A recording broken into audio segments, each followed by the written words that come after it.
Seja bem-vindo ao podcast MG Familiar. Um podcast sobre temas pertinentes que nos fazem refletir e frequentemente com implicações para a prática clínica.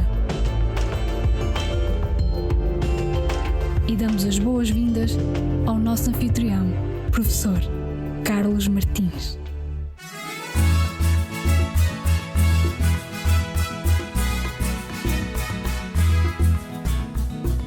Hoje vamos falar sobre uma pergunta muito prática e que vai ocorrendo com alguma frequência na nossa prática clínica. Bem, sabemos que fruto da nossa relação de continuidade com os nossos pacientes, por vezes, quando lhes é proposta uma intervenção cirúrgica, os nossos pacientes gostam de saber a nossa opinião. E a pergunta que vamos tentar então responder é a seguinte: a cirurgia anti-refluxo resulta e o resultado mantém-se a longo prazo? Quando pensamos em doença de refluxo gastroesofágico, sabemos que é extremamente frequente. Afeta mais de 20% dos adultos no mundo ocidental e, na maioria dos casos, tratamos com inibidores da bomba de prótons. Mas temos aqui um problema, é que cerca de 40% dos doentes não ficam bem controlados com terapêutica médica. E em casos mais graves e quando acessível, então existe a possibilidade da intervenção cirúrgica. A fundoaplicatura de Nissen laparoscópica tornou-se, ao longo das últimas décadas, o padrão de ouro da cirurgia anti-refluxo. Os resultados desta cirurgia a curto e médio prazo são bons e já dispomos de evidência que demonstra isso há bastante tempo. Mas há aqui uma outra pergunta relevante. E ao fim de 10 anos, ou 15 anos, ou 20 anos,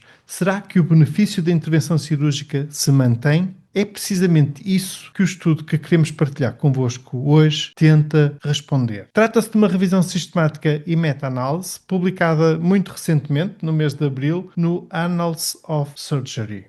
De certa forma, este trabalho aborda uma lacuna importante. Temos muitos dados de curto prazo, alguns de médio prazo, mas dados robustos a longo prazo ainda são escassos. E isto é essencial porque estamos a propor uma cirurgia potencialmente definitiva em doentes muitas vezes até jovens e precisamos saber se esta intervenção realmente resolve o problema aos nossos pacientes ou se estará aqui apenas a adiar.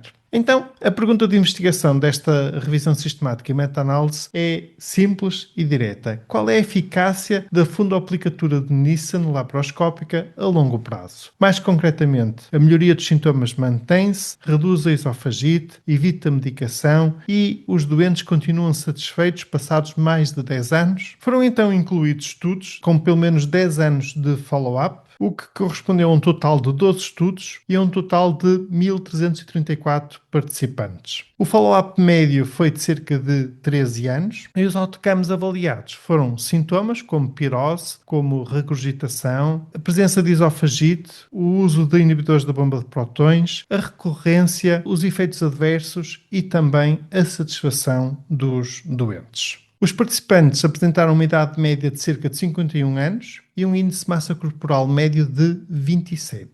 Vamos então ao essencial dos resultados. Observou-se uma redução estatisticamente significativa dos principais sintomas de refluxo. A prevalência de pirose diminuiu significativamente de 94,2% para 33,7%. A regurgitação diminuiu de 68,7% para 13,4%. Estes resultados traduzem realmente uma redução absoluta muito relevante da carga sintomática e sustentada a longo prazo. Por outro lado, a proporção de doentes com evidência endoscópica de esofagite também diminuiu significativamente, de 61,7% para 7,4%. Uma diferença notável. E isto demonstra não apenas a melhoria clínica, mas também um impacto estrutural na mucosa esofágica, o que é, bem sabemos, muito relevante e positivo. A recorrência dos sintomas foi relatada em 17% dos participantes e a proporção ponderada combinada de doentes com utilização pós-operatória de inibidores da bomba de prótons foi de 24%.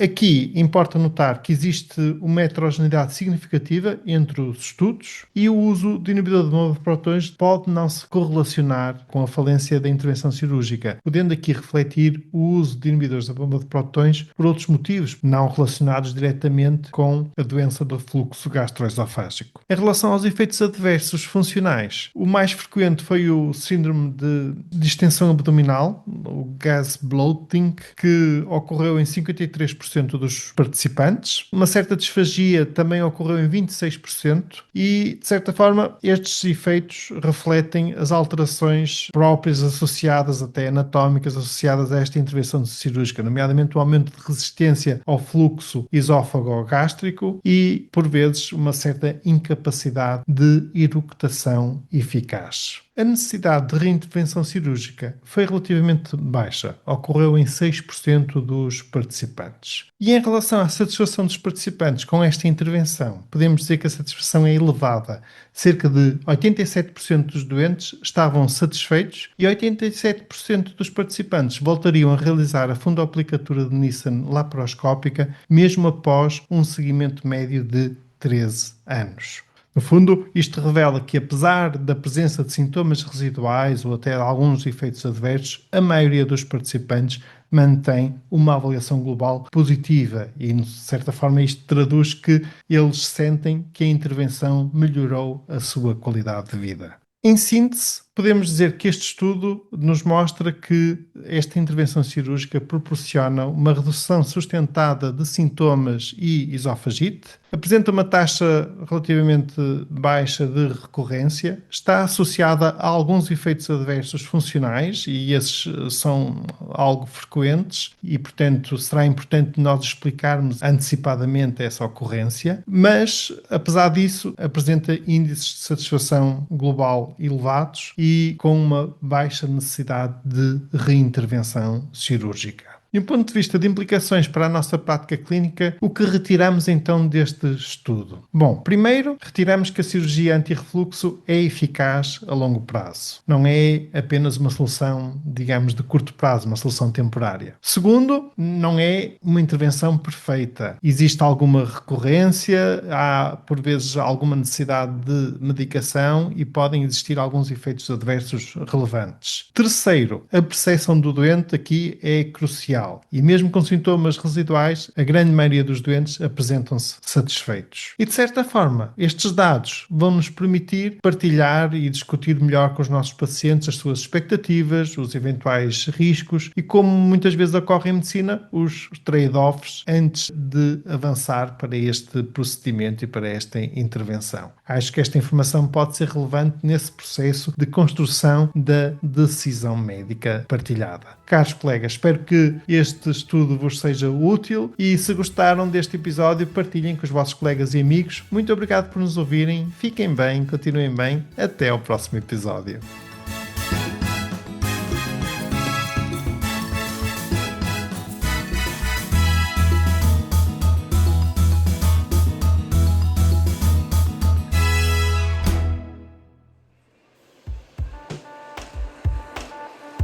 E terminamos assim esta edição do podcast MG Familiar. Muito obrigada por nos ouvir. Se desejar completar a sua leitura, muitos dos conteúdos abordados neste podcast estão disponíveis em www.mgfamiliar.net. Até ao próximo episódio.